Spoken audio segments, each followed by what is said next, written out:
Olá pessoal, novo dia, nova leitura. Estamos aqui dentro do Museu do MAC para ler mais um capítulo do nosso livro, O Ato de Criar, né? O ato criativo do Rick Rubin. Vocês viram que eu fiz a gravação anterior no lá de baixo, né? Lá de baixo, perto das águas. E agora estou aqui dentro. Olha que bonito que é o museu aqui dentro. Olha a vista do museu aqui dentro, como é que é bonita.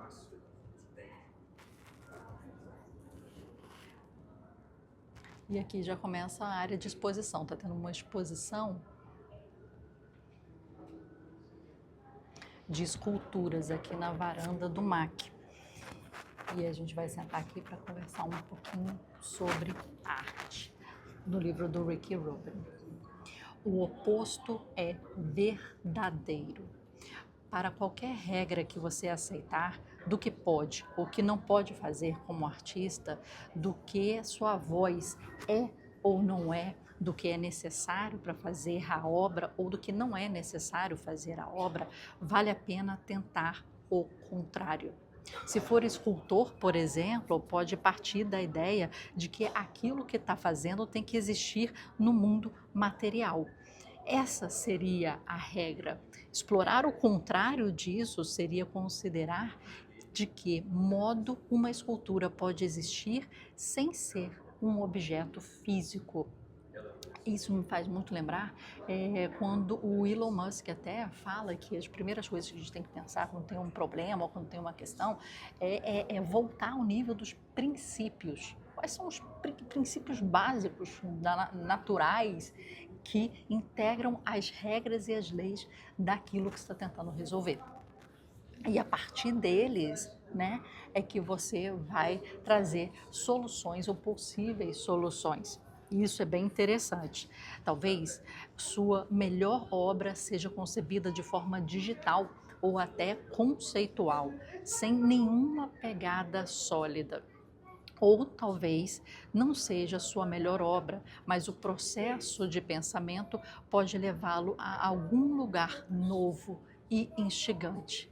Pensa na regra como um desequilíbrio. As trevas e a luz só têm significado uma em relação à outra. Sem uma, a outra não existe. São um sistema dinâmico combinado, como se fosse o yin e o yang. Olha aqui essa escultura aqui, que legal, olha. É como se fosse um balanço, mas com fincos para cima. Um balanço feito, eu acho que de... Vou deixar assim para vocês poderem ver. De acrílico, na verdade, né? Então não traz uma coisa muito forte, né? Que já vai quebrar quando você sentar, mas aqui você vai ser espetado. Quer dizer, ele te convida para sentar, para se balançar, mas ele fala também, esse local não é ideal para aquilo, apesar que o objeto né? Interessante que a gente está falando de escultura no momento que a gente está aqui dentro de uma exposição de escultura, né, do MAC. Examine seus métodos, considere qual seria o contrário disso. O que mudaria o equilíbrio dessa balança? Então, estamos no capítulo certinho aqui. Qual seria a luz que suas trevas, ou as trevas de sua luz? Não é raro que o artista se concentre numa das pontas da gangorra. Mesmo quando não escolhemos criar do outro lado, entender essa polaridade pode determinar nossas escolhas. Outras estratégias seria dobrar a aposta para levar ao extremo as nuances com que você trabalha atualmente. Somente pela experimentação com o equilíbrio você descobre em que ponto você está nessa gangorra. Quando identifica sua posição, você pode ir para um lado em busca de um equilíbrio ou avançar mais no lado em que está, criando mais impulso. A cada regra seguida, examine a possibilidade de que o contrário possa ser interessante, não necessariamente melhor, apenas diferente. Do mesmo modo, você pode tentar o contrário ou o extremo do que é sugerido nessas páginas e ter também um ótimo resultado. Vamos para a página 80 aqui, que fala da escuta. Quando escutamos, só existe o agora. Na prática budista, toca-se um sino como sinal, como parte do ritual. Instantaneamente, o som puxa os participantes para o momento presente. É um pequeno lembrete para despertar. Embora os olhos e a boca possam se fechar, o ouvido não tem tampa. Nada pode fechá-lo.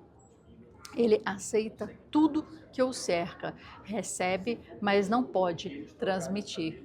É engraçado, né? Eu nunca tinha parado para pensar nesse sentido, né? A boca a gente transmite, né? O beijo, a saliva, o cuspe, o vômito. A gente tem um jeito de colocar para fora, né? Mas o ouvido não, né? O ouvido não sai a sujeirinha que a gente limpa, mas sai assim, igual a gente escova o dente, sai a sujeirinha, mas não sai dele, né? É engraçado, o olho sai a lágrima, né? Mas é interessante aqui. O Rick Rubin, um dos maiores produtores, né, de música, está sempre ligado muito a essa parte, né, musical.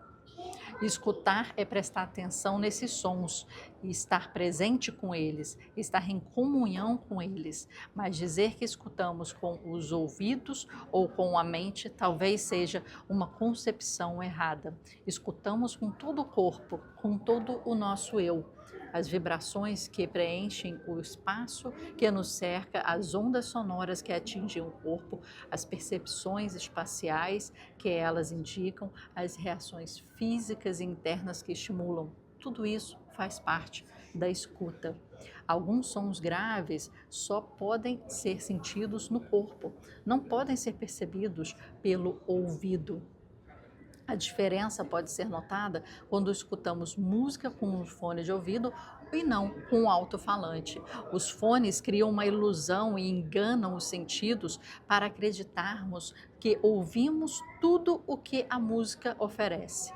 Muitos artistas se recusam a usar fones no estúdio por oferecerem uma réplica ruim da experiência da escuta no mundo real. Com os alto-falantes, ficamos mais próximos ao som dos instrumentos da sala, mergulhados fisicamente em todo o espectro sonoro da vibração. Às vezes, levamos a vida como se recebêssemos por intermédio de um par de fones de ouvido. Tiramos o registro completo. Ouvimos informações, mas não percebemos as vibrações mais sutis da sensação do corpo. Quando praticamos a escuta com todo o ser, expandimos o alcance da consciência para incluir quantidades imensas de informações que deixaríamos de receber e descobrimos mais material para alimentar a arte. Se é música o que você escuta, pense em fechar os olhos. Talvez perceba que é parte da experiência. Quando a peça termina, talvez se perceba com o lugar onde você está. Você foi transportado para outro lugar, o lugar onde mora a música. A comunicação tem duas vias, mesmo quando a pessoa fala e a outra escuta em silêncio. Quando o ouvinte está totalmente presente, o falante tende a se comunicar de forma diferente. Isso pode ser um incômodo para eles, porque a maioria das pessoas não está acostumada em ser plenamente ouvida. Às vezes, bloqueamos o fluxo de informações oferecido e comprometemos a verdadeira escuta. Nossa mente crítica pode entrar em cena e registrar o que aprovamos ou não, o que gostamos ou não. Podemos buscar razões para desconfiar do falante e refutar o que ele diz. Formular uma opinião não é escutar. Preparar uma resposta também não. Nem defender nossa posição ou atacar um ao outro. Escutar com impaciência não é escutar. Escutar é suspender a descrença. Estamos recebendo abertamente aquilo que é falado, prestando atenção sem nenhuma ideia preconcebida. A única meta é entender plena e claramente o que está sendo transmitido e permanecer presente diante do que está sendo expresso, permitindo que seja o que é.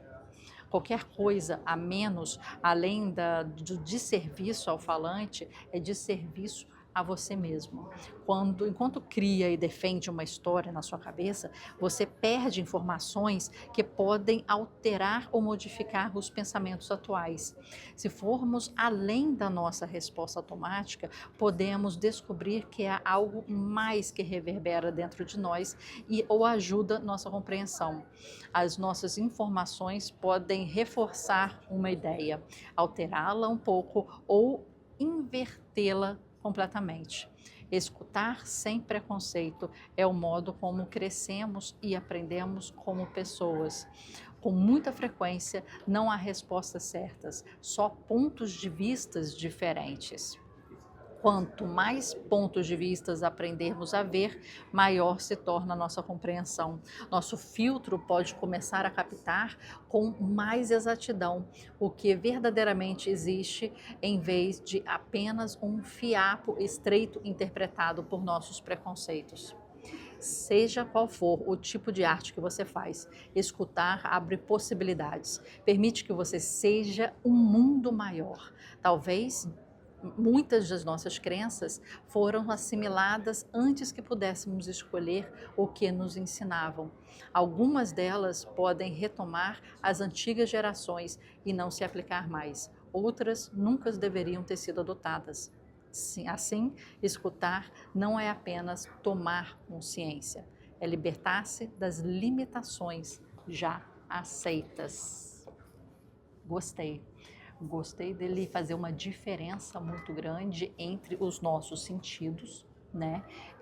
Trazendo a importância da escuta. Nunca tinha me atentado realmente em que a gente pode fechar a boca, não comer, não falar, e se permitia isso, né?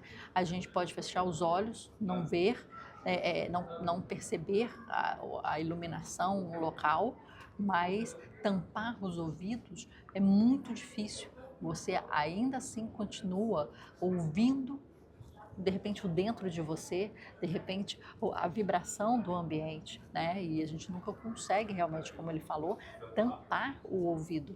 A gente é obrigada a absorver tudo aquilo que acontece ao nosso redor quanto ao som. E isso é muito interessante a gente perceber. E foi assim que, de repente, que a gente percebeu toda a nossa vida, né? Não tendo registros assim, filtrados do som.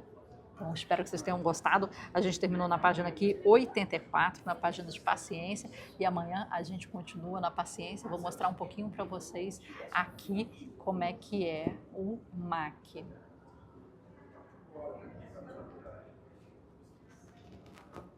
A gente está na varanda, vendo uma exposição de esculturas.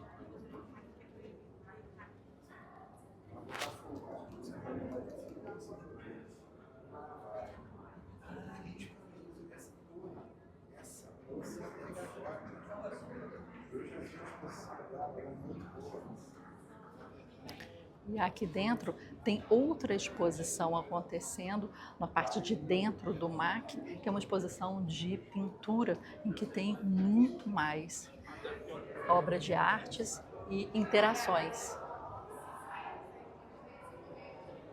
Espero que vocês tenham gostado dessa nossa visita hoje, dessa nossa leitura diferente, imersa aqui no Museu de Arte.